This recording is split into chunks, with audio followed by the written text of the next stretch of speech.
Halo, selamat pagi. Ketemu lagi sama saya untuk pembelajaran daring untuk mata kuliah pelabuhan. Nah, pada kesempatan kali ini saya ingin membahas tentang dasar-dasar teknik pantai yang kita gunakan dalam perencanaan pelabuhan. Ini hanya dasar-dasarnya saja. Sebenarnya detail dari teknik pantai itu sendiri udah ada mata kuliahnya di teknik pantai. Di sana sudah dijelaskan secara detail tentang fenomena gelombang, kemudian pembangkitannya juga seperti apa. Untuk mata kuliah di pelabuhan ini, teknik pantainya itu berperan untuk sebagai review saja, pengingat saja, tapi masih sangat nyambung banget lah di dalam mata kuliah pelabuhan ini ya. Yang kurang dari mata kuliah pelabuhan ini dalam pembahasan teknik pantainya yaitu tentang analisis periode ulangnya. Jadi analisis gelombang rencananya atau kecepatan angin rencana yang didasarkan dari data-data angin kan. Nah, itu ada analisis secara statistiknya, itu periode ulangnya. Misalkan peluang gelombang signifikannya berapa, sepertiga gitu misalkan. Nah, itu tidak dianalisis di sini, tapi itu dianalisis di mata kuliah teknik pantai. Nah, asumsinya adalah semua data tentang kecepatan angin yang ada di dalam pembahasan pelabuhan ini itu merupakan yang sudah diolah secara statistik atau analisis frekuensinya sudah dilakukan gitu ya. Sehingga tidak rancu lagi kira-kira ini kecepatan angin yang mana yang dipakai gitu ya. Oke, sebelum saya mulai ini saya mengambil referensi dari buku Teknik Pantai karya Bambang Triatmojo. Kemudian tentu saja dari SPM atau Shore Protection Manual 1984, kemudian ada juga Coastal Engineering Manual 2007 ya. Lalu satu lagi ada Basic Coastal Engineering dari Sorensen gitu ya. Dan dalam pembahasan teknik pantai ini mungkin akan terdiri dari beberapa sub video. Kemudian ada juga contoh soalnya, dan yang dibahas itu pertama tentunya pasang surut air laut ya, sama tinggi muka air. Nah, itu sangat penting banget itu dalam perencanaan pelabuhan tentunya. Mengingat yang di video sebelumnya dalam perencanaan kolam pelabuhan kan kita bahas tentang dimana perencanaannya itu harus dalam keadaan surut terendahnya gitu ya, surut terendahnya. Nah, ini kita bahas nih berapa surut terendahnya. Berapa itu ya, berdasarkan dari mana, dari data pasang surut. Kemudian kita bahas tentang gelombang, yaitu gelombang pembangkitannya dan deformasinya. Dari pembangkitan dari gelombang angin, dari kecepatan angin dikonversi menjadi tinggi gelombang dan periodenya. Lalu deformasinya seperti apa, analisis deformasinya. Yang pertama ada refraksi, difraksi, kemudian yang namanya refleksi, dan yang terakhir adalah gelombang pecah. Kemudian arus dan angkutan sedimen. Nah, ini juga akan kita bahas di dalam Basic Coastal Engineering ini. Oke, nggak usah lama-lama lagi, langsung aja kita mulai ya. Pembahasan yang pertama itu adalah tentang pasut ya, tentang pasut atau pasang surut air laut. Nah, itu bisa dilihat di slide-nya ini bahwasanya pasang surut air laut itu dia ya udah naik dan turunnya muka air laut secara periodik ya. Nah, biasanya itu datanya itu sekitar 24 jaman itu atau harian gitu ya. Dan di mana ini amplitude dan fasenya itu terkait langsung dengan periodical geophysics force, itu gaya geofisika gitu ya, di mana yang gaya geofisika itu terkait dengan pergerakan bulan, bumi, dan matahari. Nah, itu dibangkitkan atau dijelaskan oleh teorema gaya Newton gitu. Silakan dibuka lagi materi fisika dasarnya itu ya, tentang ini ya. Dan saya rasa ini nggak perlu saya jabarkan dalam-dalam. Yang penting dalam mata kuliah atau pembahasan tentang pasang surut adalah kita bisa menganalisis dari konstanta harmonik pasang surut itu dikonversi menjadi tinggi muka air maksimum, tinggi muka air rata-rata, hingga tinggi muka air yang paling rendah ya. Langsung saja ya, kita terus lewatin aja. Nah, kemudian ini adalah macam-macam siklus pasang surut. Ada kata spring itu berarti kondisi di mana bulan, matahari, dan bumi ya, bulan, matahari dan bumi itu dalam posisi sejajar. Kalau yang ketika nip itu berarti dia posisi bulan, bumi dan mataharinya itu tidak saling sejajar. Bisa dilihat di gambar dari A dan C itu untuk yang spring gitu ya, spring cycle. Kemudian yang nip cycle-nya itu bisa dilihat di gambar B dan D. Ya, bisa dilihat di gambar ini.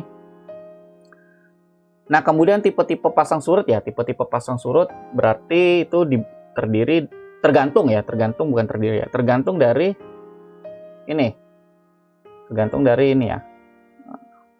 Karakteristik atau konstanta pasang surut ini. Cuma kita nggak pakai semua ya, kira-kira yang kita pakai itu ada M2, kemudian ada S2 juga kita pakai mungkin ya, K1, ada O1-nya juga, dan nanti tergantung dari metode apa yang kita gunakan. Yang pasti ini adalah konstanta pasang surut ya, konstanta pasang surut. Nah, dari konstanta pasang surut itu kita bisa menganalisis tipe pasang surutnya ya. Kita bisa menganalisis tipe pasang surutnya yang bisa dikuantifikasi melalui angka Fomzal atau F. Nah, angka Fomzal itu didapat dari komponen pasang surut atau konstanta harmonik pasang surutnya itu dengan persamaan berikut ya, nih. Dari rumus yang ini. Ya. Jadi ada ada K1 tambah O1 ya dibagi M2 tambah S2. Nah, itu bisa didapat komponen pasut berdasarkan angka Fomzal. Bukan komponen pasut, tipe-tipe pasut, sorry ya. Tipe-tipe pasut, tipe-tipe pasang surut berdasarkan Fomzal number-nya. Nah, interpretasi hasilnya gimana? Silakan dilihat di nomor 1 itu misalkan. Interpretasi hasil yang pertama itu adalah pasang surutnya dia semi diurnal ya. Apa artinya kalau semi diurnal? Semi diurnal itu artinya bahwasanya dia dalam satu periode, misalkan dalam 24 jam itu, ya dia punya 2 pasang dan 2 surut ya dengan tinggi yang sama. Misalkan kalau kita gambar ya. Ya tinggal. Ya ini misalkan nih. Ini T-nya ya, tentunya ya. Ini katakanlah pasang surutnya ya. Ya kurang lebih seperti ini polanya ya. Kalau misalkan kita lihat.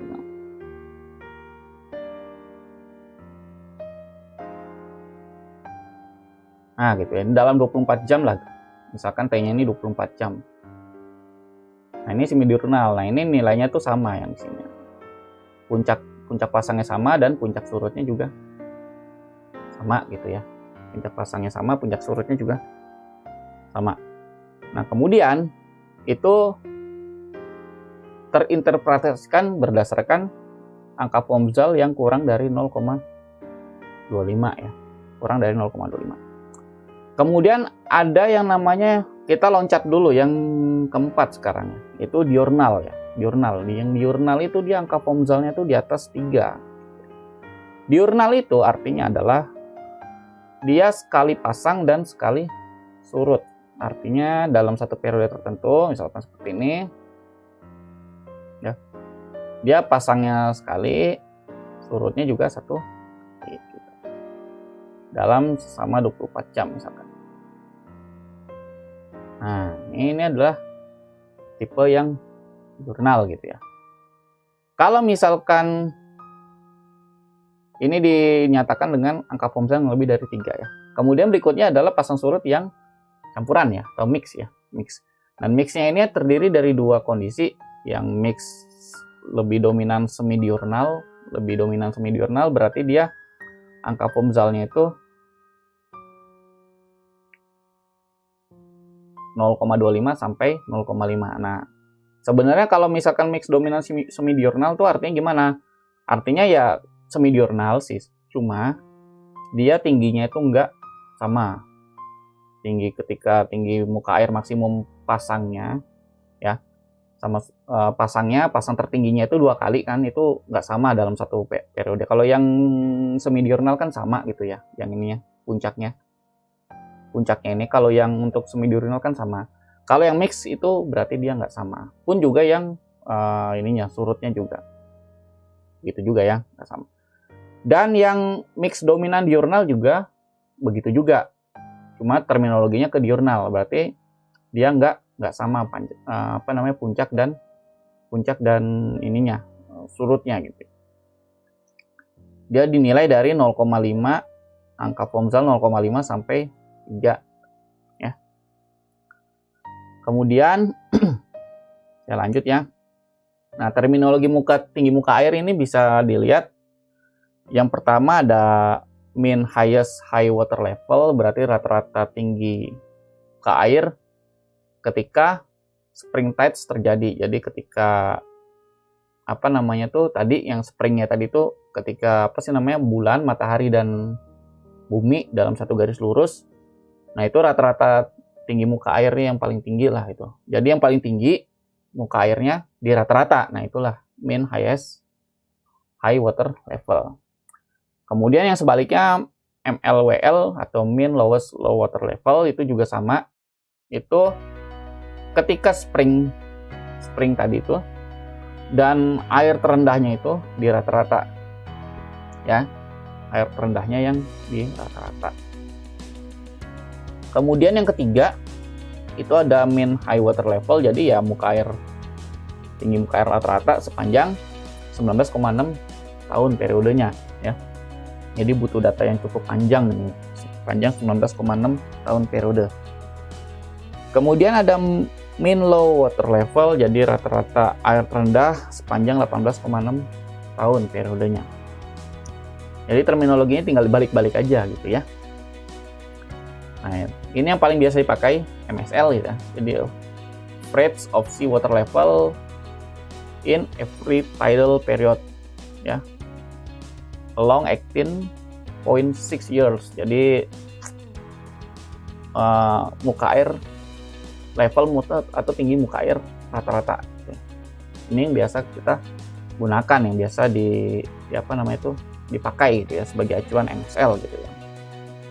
Kemudian ada HWL, jadi tinggi muka air yang tinggi gitu ya, tinggi muka air yang tinggi, jadi maksimum level muka air yang bisa dicapai ketika pasang surut itu naik.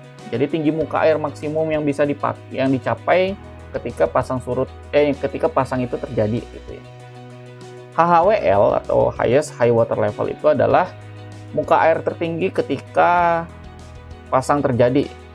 Tapi ini bukan muka air tinggi yang HWL ya, tapi muka air tertinggi ini yang paling tingginya. Kalau yang HWL tadi kan muka maksimum ya, level yang bisa dicapai ketika pasang itu naik. Kalau misalkan HWL air tertinggi ya, highest high water level, jadi tinggi muka air tertinggi ketika spring tides ini itu terjadi. LLWL itu kebalikan dari HWL. Sedangkan LLWL itu kebalikan dari HHWL. Ya, tinggal dibolak-balik aja terminologinya gitu ya. Nah, ini adalah contoh pencatatan pasang surut ya selama berhari-hari, ini sampai 31 hari ya. Jadi bisa dilihat nih dari tanggal 1 sampai tanggal 31, berarti selama sebulan gitu ya. Jadi kalau misalkan kita lihat ini HHWL itu berarti yang paling tinggi. Nih. Kalau LLWL ini adalah yang paling rendah. MLWL yang rendah, yang rata-rata terendahnya gitu ya. Kalau HWL ya rata-rata sama juga ya, yang tinggi, tapi yang tingginya itu yang di rata-rata. MSL muka air rata-rata, ya, tengah-tengah berarti dia. Seperti itu. Dan nilainya HHWL, MSL, dan LLWL ini bisa didapat dengan konstanta harmonik gitu, dalam konstanta harmonik. Nah, ini adalah tinggi muka air ya yang harus dijadikan acuan dalam perencanaan pelabuhan gitu ya. Kita menggunakan yang low, yang misalkan yang paling rendah gitu, paling low. Cuma nanti akan dibangkitkan lagi oleh atmospheric surge, kemudian wave setup sama SWES gitu ya. Nah, ini biasanya dibuat perancangan bangunan-bangunan dermaga, kemudian breakwater juga ya, menggunakan terminologi ini. Cuma itu nanti aja gitu ya. Nah, sekarang kita harus analisis pasang surut itu sendiri ya. Nah, tujuannya itu untuk apa? yaitu untuk mendapatkan tinggi muka air berdasarkan data pasang surut. Berdasarkan data pasang surut yang kita punya gitu. Misalkan datanya tuh seperti ini tadi nih. Nah, cuma dalam angka ya, bukan dalam garis-garis zigzag seperti ini ya, dalam angka. Nah, caranya ada berapa? Biasanya sih ada dua. Setidaknya yang saya tahu ya, tuh ada dua gitu ya. Yang pertama ada metode Admiralty ya. Kemudian ada metode least square atau kuadrat terkecil. Nah, metode Admiralty ini saya jelaskan di file terpisah. Kalau misalkan berminat untuk baca, silakan di-download aja ya di deskripsi video ini ya. Langsung aja di-download, nanti saya kasih link downloadnya di deskripsi. Kemudian, nah ini hasil metode Admiralty adalah yang ini. Ini ada hasil metode Admiralty yang saya kotakin merah ini, saya bunderin merah. Nah, ini adalah hasil metode Admiralty. Yang saya bunderin merah ini.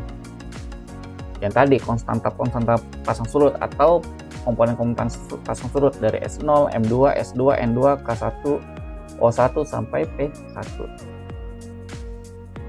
Nah, kemudian kita harus menghitung dari nilai-nilai yang ini, dari nilai amplitudonya ini. Ya, semua dari sini.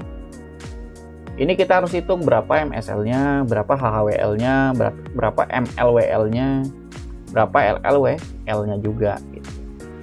Nah, itu rumusnya itu ada di bawah nih. Silakan diikutin aja rumusnya ya. Rumusnya ada di bawah ini. Jadi MSWL itu adalah S0 gitu ya. S0. Berarti sekitar 149,94 ya, dibulatin jadi 150 cm atau 1,5 meter. Kemudian HAWL-nya itu adalah ini S0 ditambah M2 tambah S2 tambah K1 tambah O1. Jadi S0 yang ini ya ditambah M2 ditambah S2 tambah K1 ditambah O1 ya. Tinggal dijumlahin aja sehingga didapat sekian. Dan seterusnya tinggal mengikuti persamaannya aja. Kalau MHWL jadi tinggi muka air yang tinggi tapi rata-rata gitu. Itu bisa dilihat S0 tambah M2 tambah K1 tambah O1. Tinggal diikutin terus sampai kita dapat LLWL. Nah, ini adalah kesimpulannya adalah nih tinggi muka air terendah hanya 28 cm. Imagine it, dia cuma satu penggaris butterfly itu aja tuh ya, yang 30 cm ya, kurangin 2 cm lagi gitu ya. Kemudian yang paling tinggi bisa sampai 272 cm, 2,72 meter. Kemudian yang rata-ratanya 150 cm. Nah, ini yang saya bilang di video sebelumnya, bahwasanya tinggi muka air yang dijadikan acuan dalam perencanaan pelabuhan adalah tinggi muka air yang LLWL. Ya. Jadi kalau misalkan LLWL 28 ya, kita harus mengasumsikan bahwa muka airnya dia di tempat kita bikin dermaga, kemudian bikin alur pelayaran, bikin kolam pelabuhan, itu adalah 28 cm. Patokannya itu. Ya. Sehingga apa? Sehingga ketika dia kondisi ini terjadi, 28 cm itu terjadi, kemudian ditambah lagi dengan perencanaan draft dengan kondisi fully loaded, nah itu diharapkan kapalnya itu nggak kandas gitu ketika merancang kolam pelabuhan sama alur pelayaran gitu. Kira-kira seperti itu. Ini untuk perencanaan ini ya, untuk perencanaan alur pelayaran ya. Tapi kalau perencanaan dermaga gimana? Kalau perencanaan dermaga ya harus yang paling tinggi, HWL. Kenapa? Ya kalau kita merencanakan yang LLWL ya nanti takutnya malah tenggelam lagi dermaganya gitu ketika air pasang tuh terjadi gitu ya. Jadi kita harus mengasumsikan bahwa dia muka airnya tuh 272 untuk dermaga ya. Beda ya, bedakan itu ya. Bedakan. Nah, dari hasil tersebut juga kita bisa menghitung atau menganalisis FOAMZAL number-nya ya. Dimana tinggal diikutin aja rumusnya tadi, dan komponennya kita bisa ikut-ikutin ya di bagian yang ini ya. Bagian yang depan ini. Didapat angka FOAMZAL-nya itu adalah 0,253. Sehingga dapat kita simpulkan bahwasanya tipe pasang surutnya itu adalah mix dominan semi diurnal atau pasang surut campuran yang semi diurnal. Jadi artinya ada 2 kali pasang, 2 kali surut, tapi tinggi muka airnya itu beda-beda gitu. Ya, kurang lebih seperti itu. Nah, demikianlah penjelasan saya tentang pasang surut. Kurang lebihnya saya mohon maaf. Apabila memang ada kesalahan dari penjelasan saya, kira-kira bisa langsung aja kali ya dikasih komen di bawah videonya itu, atau langsung aja email ke saya. Untuk penjelasan tentang contoh metode Admiralty, silakan langsung download aja di deskripsi video ini ya. Akhir kata, saya akhiri ya video untuk pasang surut ini. Silakan untuk menyaksikan video berikutnya tentang pembangkitan gelombang ya, dimana nanti itu akan belajar tentang pembangkitan gelombang angin menjadi gelombang, kemudian properti gelombang sampai deformasi gelombang itu sendiri. Akhir kata saya tutup video ini. Terima kasih dan selamat pagi. Terima kasih telah menyaksikan video pembelajaran dari saya. Kritik dan saran dan koreksi bisa melalui komen di video atau langsung aja email di halaman berikut. Terima kasih dan sampai jumpa di video-video selanjutnya. Salam.